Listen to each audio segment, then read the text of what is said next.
Hola, soy la instructora Jenny y esto es Sapienza Academia, conocimiento para alcanzar el mérito. Hoy vamos a estudiar algo de la Ley 1712 de 2014, Ley de Transparencia y Acceso a la Información Pública, que fue regulada por el Decreto 103 del 2015.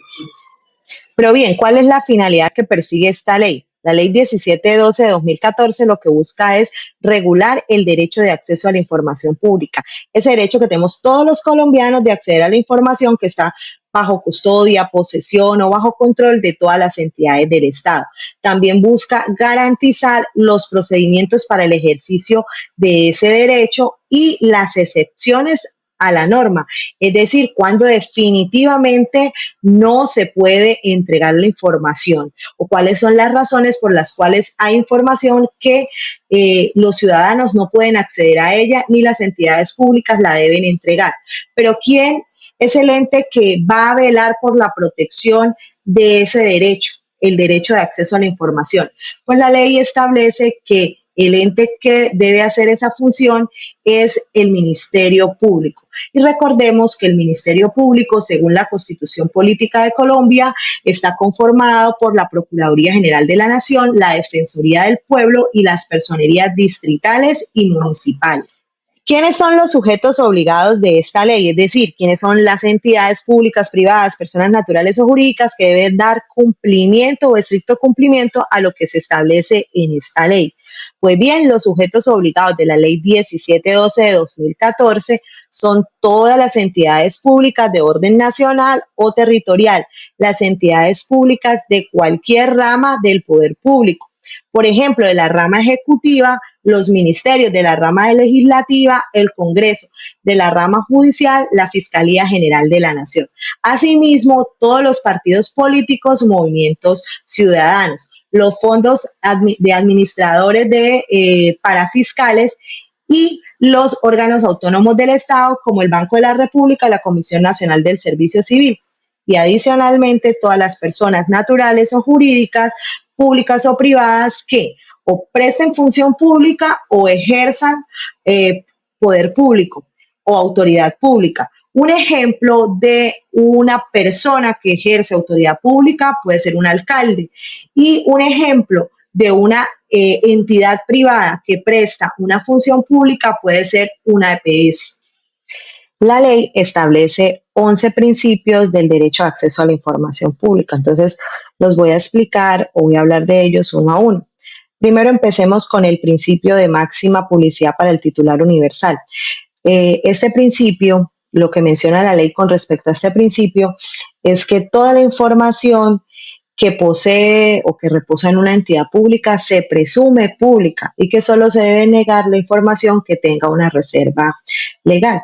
Por ejemplo, una información que tenga datos sensibles o datos personales. Recordemos que los datos sensibles son todos los que al divulgarse pueden ser causal para discriminación, como por ejemplo la vinculación a un partido político, la religión, su orientación sexual, todo eso. Entonces, si nos piden información o documentos que contengan esa información a los servidores públicos, pues digamos que hay esa reserva legal y no es obligatorio entregar esa información porque se prevalece la protección del derecho de la persona que es titular de esa información. El principio de transparencia lo que indica es que todo el actuar de la función pública o de las entidades públicas debe ser transparente, es decir, ese actuar debe ser modo vitrina, que todos los ciudadanos puedan ver efectivamente todos los procedimientos que las entidades realizan. Por eso también ellas tienen la obligación de hacer la rendición de cuentas. Y, por ejemplo, la Registraduría General, la Registraduría Nacional, contrata a una empresa para que suministre todos los kits de las elecciones, los kits electorales. Cualquier ciudadano que esté interesado en saber quién se ganó ese contrato, cuánto le costó a la registraduría o cuánto le costaron esos kits, pues puede ingresar al sistema electrónico de contratación pública o SECOP y verificar esa información. El principio de facilitación. Las entidades deben hacerle las cosas fáciles, el camino más sencillo a las personas para que puedan acceder a la información. Entonces, ellos deben establecer diferentes medios o canales para que los ciudadanos puedan acceder a esa información, medios electrónicos, medios físicos o presenciales, y además explicarles cómo pueden hacer el trámite y cómo pueden acceder a la información. El principio de la calidad de la información. La información debe ser veraz, clara y accesible. Cuando la Registraduría General de la Nación empieza a entregar a los medios de comunicación los resultados o los boletines de los resultados de las elecciones, los medios de comunicación tienen la responsabilidad o deben tener tan clara esa información para que ellos puedan suministrar a la ciudadanía efectivamente la realidad de los resultados y no se vaya a malinformar a las personas. El principio de celeridad. El derecho o garantizar ese derecho debe ser algo efectivo. Las entidades no deben poner como barreras para que se acceda a la información y se deben cumplir con los tiempos establecidos para entregar esa información, si es la información que se solicita a través de una petición o un derecho de petición. Por ejemplo, si una persona está solicitando una copia de unos documentos que reposan en una entidad, entonces no puede tardar más de 10 días, como lo establece la ley 1755 del derecho de petición. De ahí parto también para hablar de otro principio que es el de gratuidad. El acceso a la información es completamente gratis, pero si nosotros estamos solicitando copias, sí debemos pagar el costo de la reproducción o de esas fotocopias, que es el único costo que debemos cubrir cuando estamos accediendo al derecho de esa información pública. Otro principio es la de divulgación proactiva de la información. ¿Qué quiere decir ese principio de la divulgación proactiva? Es que las entidades, sin que medie una solicitud, o sea, que sin que nadie solicite esa información, esta ley establece que deben publicar en su página web, en un link, en un espacio que diga transparencia de acceso a la información, cierta información mínima de la entidad, de la contratación, de sus programas, de sus manuales, en fin, toda esa información, y los ciudadanos podemos acceder a ellos. Además, esa información pues tiene que ser publicada, actualizada constantemente por parte de la entidad. Otro principio es el principio de la no discriminación. Todos los colombianos, sin importar nuestra condición, tenemos el mismo derecho de acceder a la información. Entonces, si, por ejemplo, un ciudadano con una discapacidad visual quiere acceder a una información, tiene exactamente el mismo derecho que otra persona que no tenga ninguna discapacidad. Entonces, por ejemplo, la registraduría, si tiene un formulario establecido para que las personas realicen un trámite, debería tener como una versión en braille para que esa persona pueda completar el formulario, o si no, un mecanismo de lectura asistida para que esa persona o para que se le garantice a esa persona con discapacidad visual su derecho de acceso a la información. El principio de buena fe. Entonces, el principio de buena fe hace pensar que todo sujeto obligado, o sea, todas las entidades públicas deben cumplir con ese derecho de la información, y porque se supone que esa persona que está solicitando esa información lo hace con fines legítimos. Es decir, nosotros o las entidades públicas no pueden excusarse en el hecho de que no vamos a dar la información porque no tenemos confianza de lo que esa persona o esa entidad puede hacer con la información, porque debe prevalecer el principio de buena fe. El principio bueno, ya creo que termina, el principio de eficacia es que se debe garantizar el acceso, el acceso efectivo a la información. No es solamente cumplir con en los términos, en el tiempo con la solicitud que está pidiendo el ciudadano. Es decir, alguien solicita una información por medio electrónico y la entidad pública le envía la información, pero en un tipo de archivo, en un formato que efectivamente el ciudadano no puede abrir, no puede leer, no puede acceder a esa información, pues ahí, a pesar de haber cumplido supuestamente con los términos y haber cumplido pues con la entrega de la información,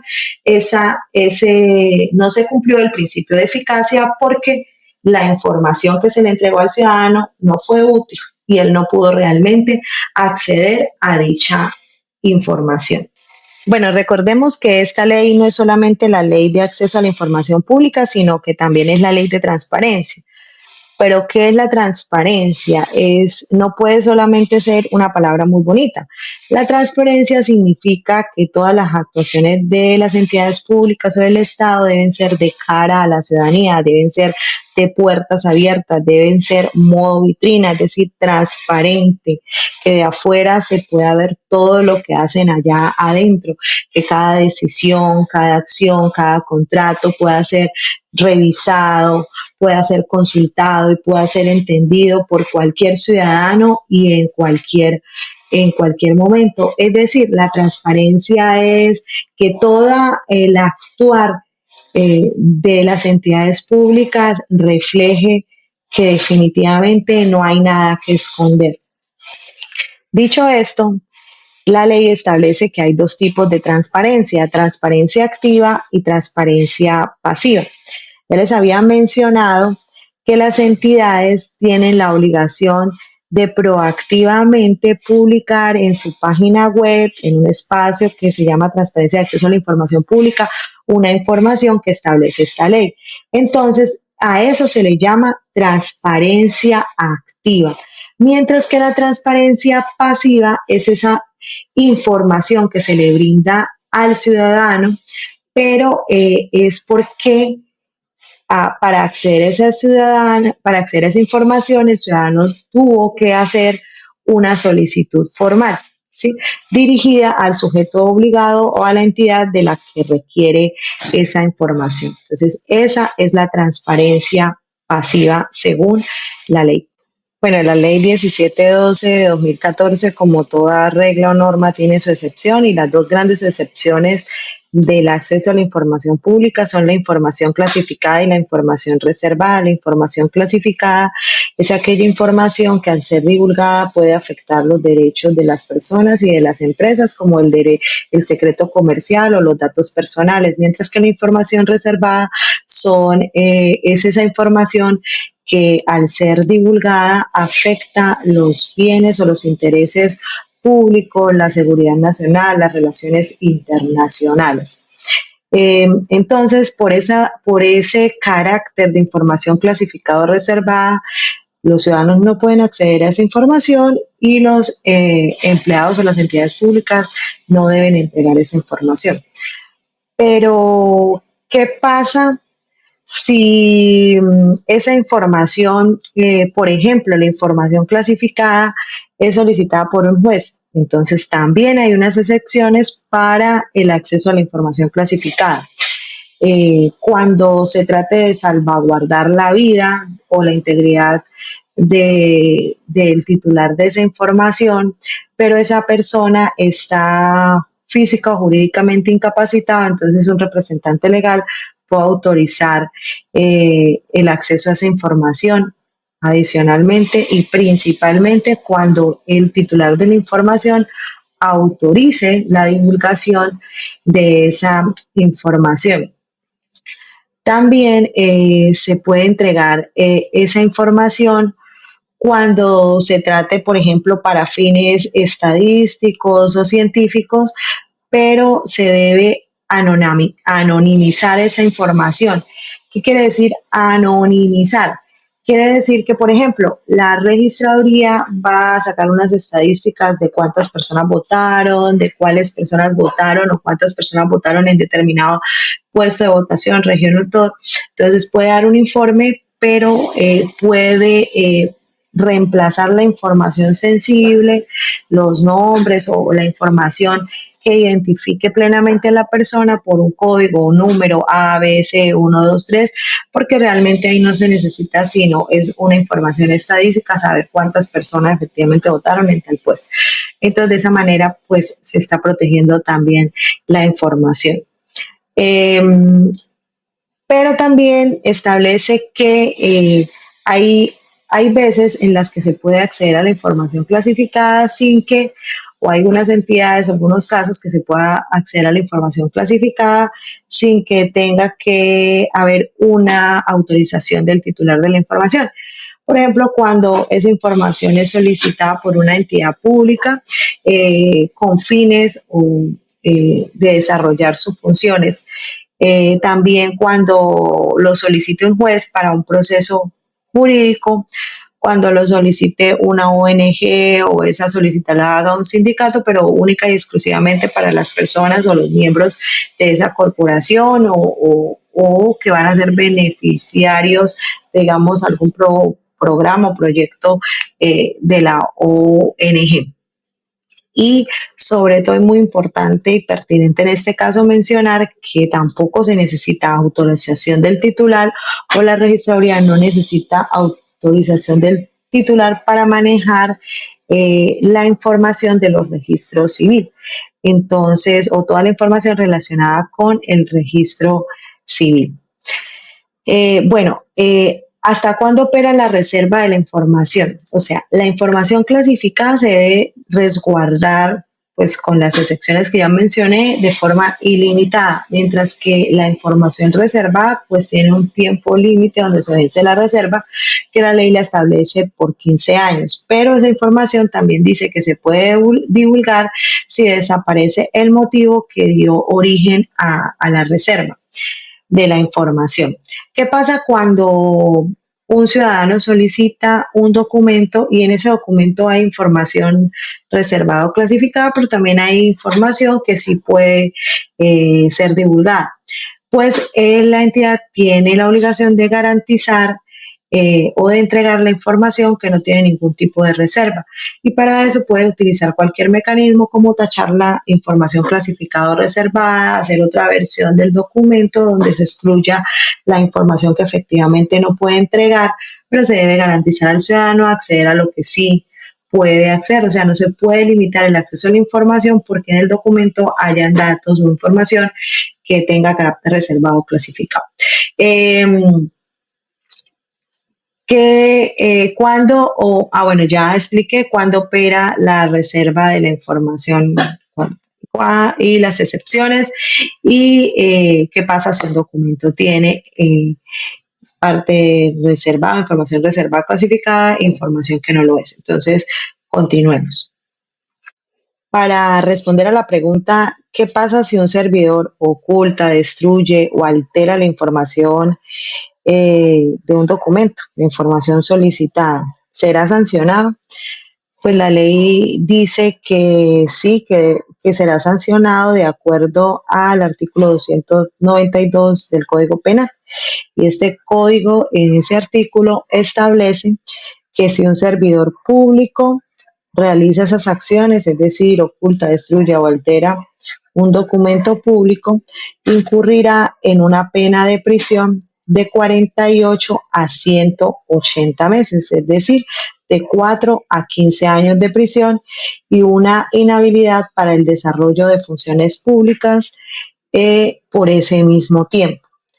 Pero esto se agrava si ese documento que se está alterando, destruyendo u ocultando hace parte de o es una pieza procesal, es decir, es una sentencia o es una prueba, es un documento prueba en un proceso judicial.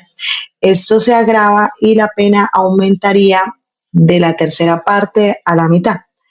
Por ejemplo, una persona es hallada culpable por alguna de esas acciones, un funcionario público. Entonces, ese funcionario público fue condenado a a 6 años, pero a 6 años de inhabilidad y 6 años de prisión.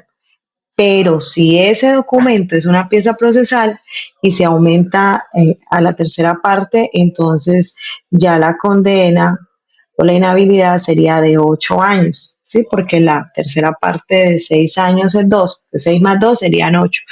Y si aumentara a la mitad, pues ya la pena alcanzaría los 9 años. Entonces, eso es, digamos, la penalización que tendrá un servidor público por estas conductas. Ante las solicitudes pues, de información, las entidades públicas deben dar una respuesta y es ese acto escrito, motivado, oportuno, veraz, que entregan las entidades públicas a los ciudadanos que han solicitado esa información en los términos establecidos en la ley, de manera gratuita. En fin, pero esa respuesta puede ser positiva, es decir, pueden brindarle la información al solicitante o se la pueden negar porque la entidad invoque reserva, es decir, no, ciudadano, no se la puede entregar porque esta información tiene carácter reservado.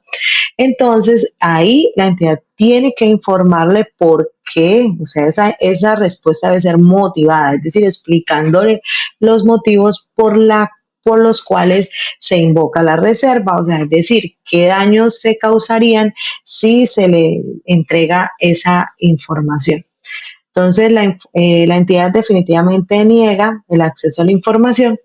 Entonces, ¿qué debe hacer el ciudadano? El ciudadano considera que no, que él tiene derecho a esa información, entonces puede interponer un recurso. Ese recurso se llama recurso de reposición.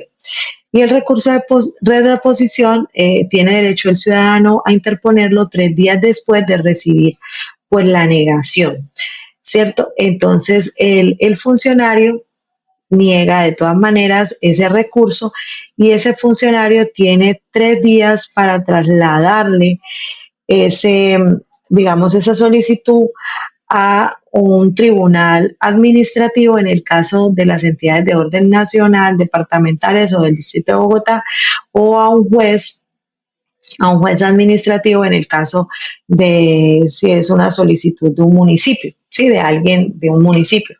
Y es el tribunal o el juez el que decide en única instancia si niega parcial o totalmente el acceso a esa información. Si el funcionario competente no traslada esa solicitud al juez o al tribunal, lo puede hacer el ciudadano directamente.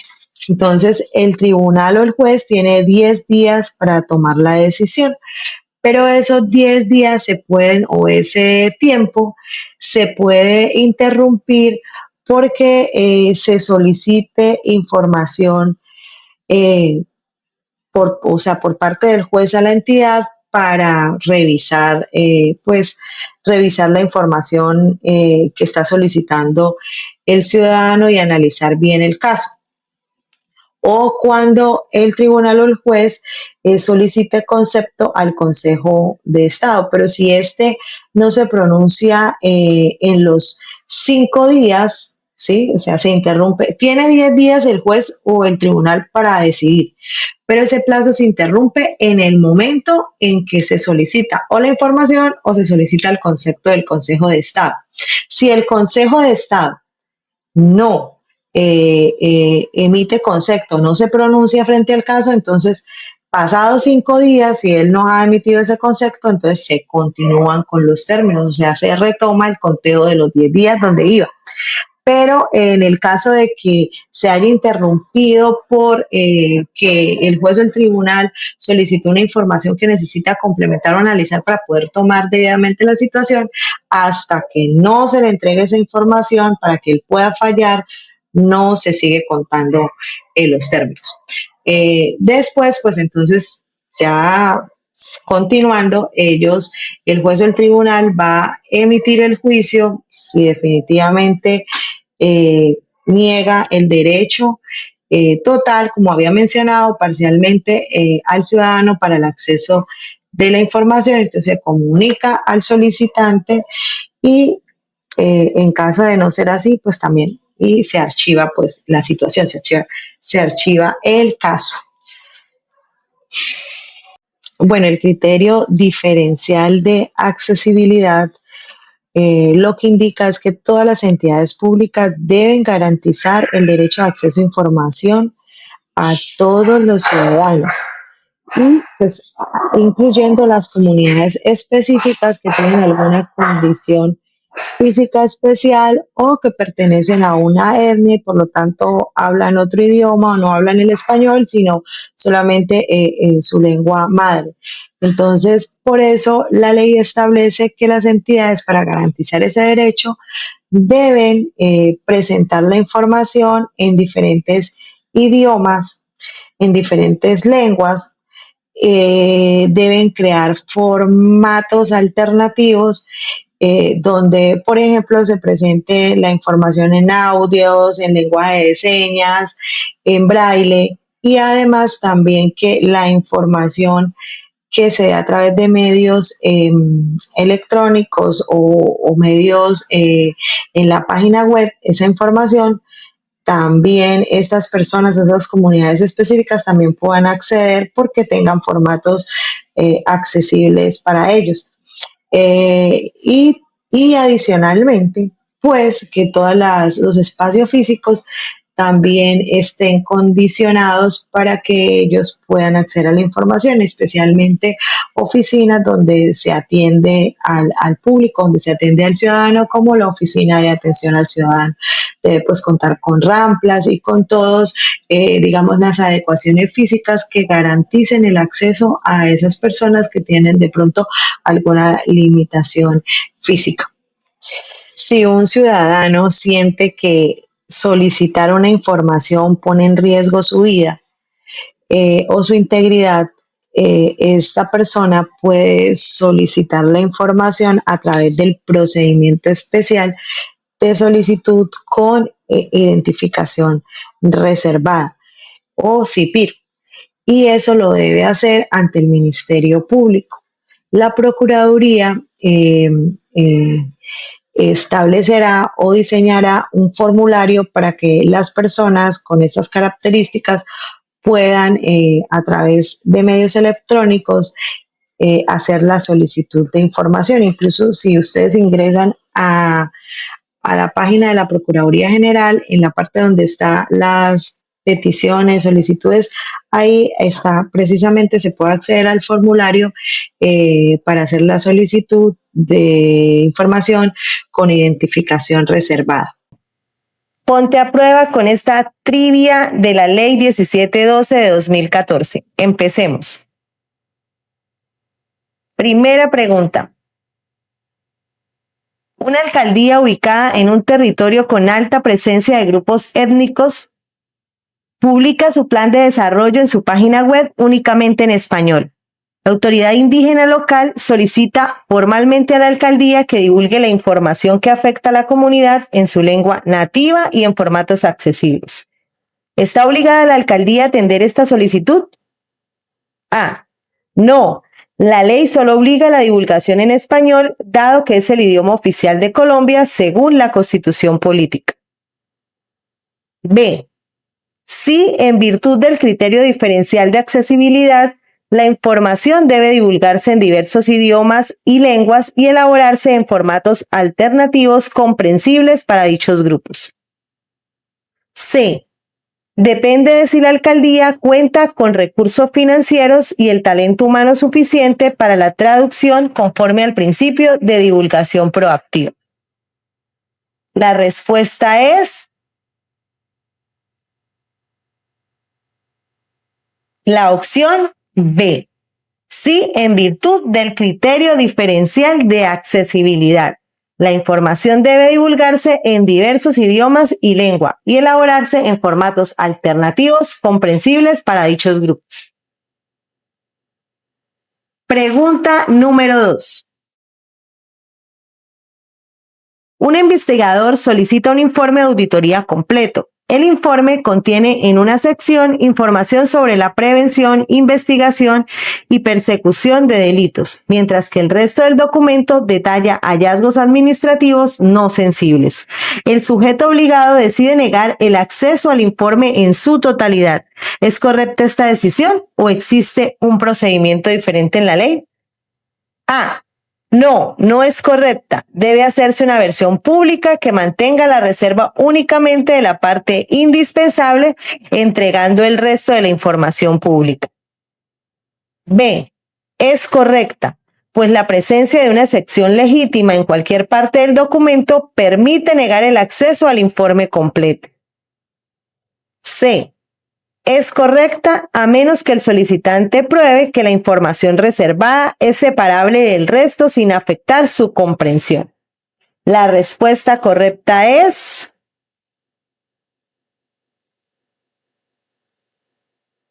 la opción A. No es correcta. Debe hacerse una versión pública que mantenga la reserva únicamente de la parte indispensable, entregando el resto de la información pública.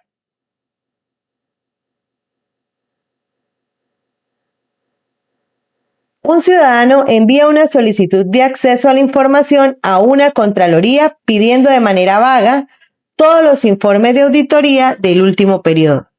La Contraloría le responde que rechaza la petición por la fundamentación inadecuada e incompleta, exigiéndole especificar las fechas y el objeto de la auditoría que requiere.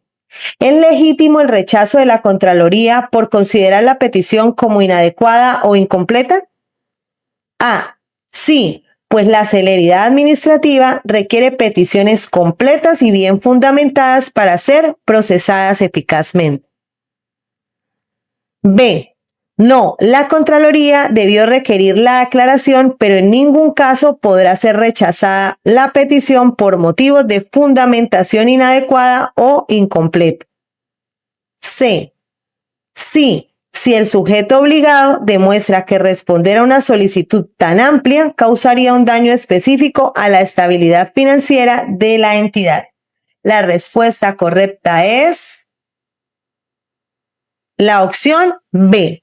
No, la Contraloría debió requerir la aclaración, pero en ningún caso podrá ser rechazada una petición por motivo de fundamentación inadecuada e incompleta.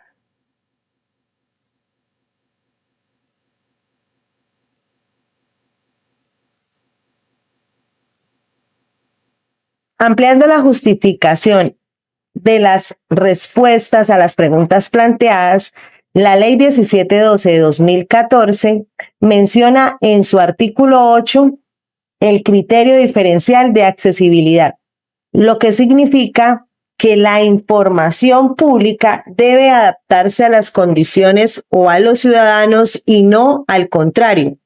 Siempre se debe asegurar el acceso a la información a los distintos grupos étnicos y culturales del país, y esta información se debe adecuar los medios de comunicación para que se facilite el acceso a las personas que se encuentran en situación de discapacidad.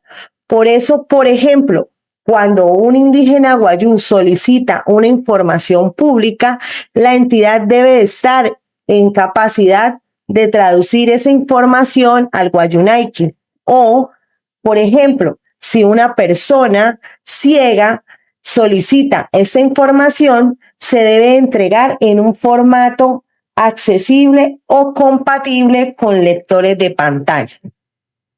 La justificación de la respuesta a la pregunta 2 se encuentra en el artículo 21 de la Ley 1712 de 2014, que hace referencia a la divulgación parcial y otras reglas.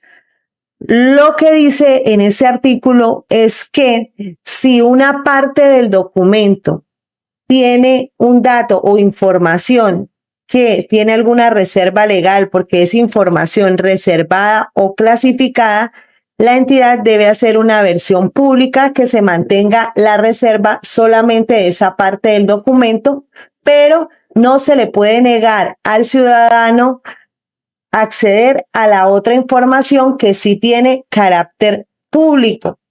Por ejemplo, puede hacer una versión de ese documento tachando la información que tiene reserva legal, porque la reserva de acceso a la información opera con respecto del contenido de un documento público, pero no de su existencia. Por su parte, la justificación a la respuesta a la pregunta 3 está contenido en el artículo 25 de la misma ley, específicamente en su parágrafo, donde se menciona claramente que en ningún caso podrá ser rechazada una petición de solicitud de acceso a la información pública por motivos de fundamentación inadecuada o incompleta. Sapienza Academia, conocimiento para alcanzar el mérito.